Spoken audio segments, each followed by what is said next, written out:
సంధ్యా theatre సంఘటన అంశంలో ప్రభుత్వం తీరును ఈరోజు తప్పుపడుతున్న విపక్షాలు కానీ ఇతరత్ర సినీ పరిశ్రమకు సంబంధించిన పెద్దలు కానీ ఆలోచించాల్సిన అంశం ఏంటంటే ఆ సంఘటన మానవ హక్కులకు సంబంధించి ఉంటుంది కాబట్టి ప్రభుత్వం ప్రాణం పోయిన కుటుంబం వైపే ఉండాల్సిన అవసరం ఉంటుంది.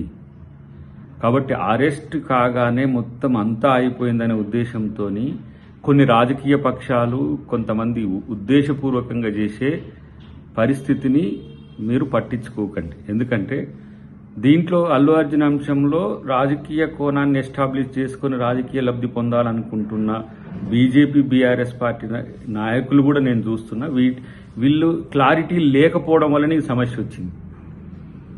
ఈరోజు ప్రభుత్వం కేసు పెట్టి కనీసం అరెస్ట్ చేసి అంతవరకే వదిలేసింది.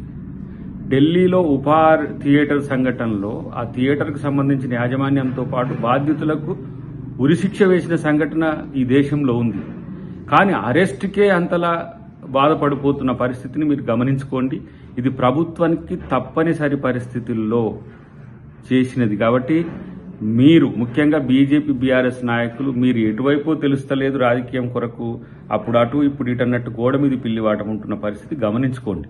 ఈ సమస్య పరిష్కారానికి స్వతహాగా ముందుకు రావాల్సింది అల్లు అర్జునే.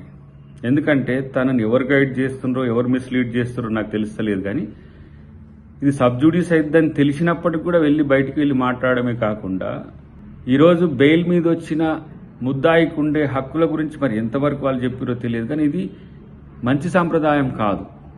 రెండవది, మీరు వీలైతే ఆ కుటుంబానికి సహకరించండి. ప్రభుత్వానికి కూడా నా విజ్ఞప్తిగా నేను కలిసి చెప్పబోతున్నది ఏంటంటే ఇలాంటి సంఘటనలో మనం అనుసరిస్తున్న విధానం మీద విమర్శలు వచ్చేటప్పుడు చాలా సంయమనంతో ఉంటున్నమాట వాస్తవం. కానీ ఇంకొక ప్రాణం శ్రీతేజ్ది ఇంకా చావు బతుకుల మధ్యన ఉన్నది. కాబట్టి అమెరికాలో నాకు తెలిసి ఫిలడెల్ఫియాలో దీనికి సంబంధించి వైద్యం చేసుకోవడానికి అవకాశం ఉన్న మంచి హాస్పిటాలిటీ ఉందని తెలిసింది. కాబట్టి ప్రభుత్వంగా మనం తనకు ఈ అవకాశాన్ని కల్పించడానికి ప్రయత్నం చేయాలనేది నా విజ్ఞప్తి.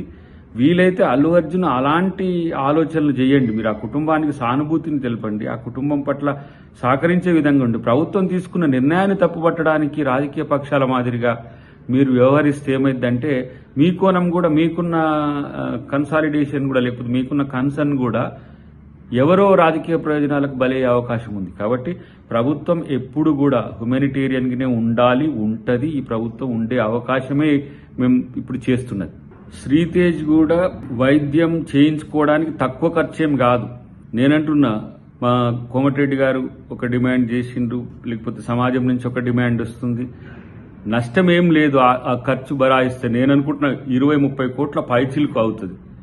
ఒక 100 కోట్లు ఇచ్చినా నష్టమైంది. ఆ ప్రాణాన్ని కాపాడుకుంటూ 1000 కోట్లు వచ్చినాయనే ప్రచారం మీకు బయట ఉంది.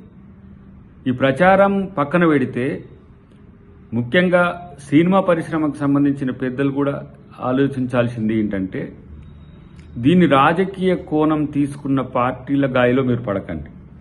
అటువైపు టీడీపీ మిత్రులు అంటున్నారు, ఇటువైపు బీఆర్ఎస్ మిత్రులు అంటున్నారు, ఇటువైపు బీజేపీ మిత్రులు అంటున్నారు. మేం ప్రభుత్వంగా మనిషి యొక్క ప్రాణం వైపే ఆలోచించాల్సిన బాధ్యత ఉంటుంది. డెఫినెట్గా ఈరోజు రేవంత్ రెడ్డి గారు అసెంబ్లీలో స్పందించిన తీరు దానికి ఒక ప్రత్యక్ష ఉదాహరణ. కాబట్టి ఎంతసేపు రేవంత్ రెడ్డి గారిని టార్గెట్ చేసుకుని కాంగ్రెస్ ప్రభుత్వాన్ని టార్గెట్ చేసుకుని ఇరుకులో పెట్టాలని ఇబ్బంది పెట్టాలని చూస్తే మీరు సమాజంలో మీరు పలుచనవుతున్న అంశాన్ని గమనించండి.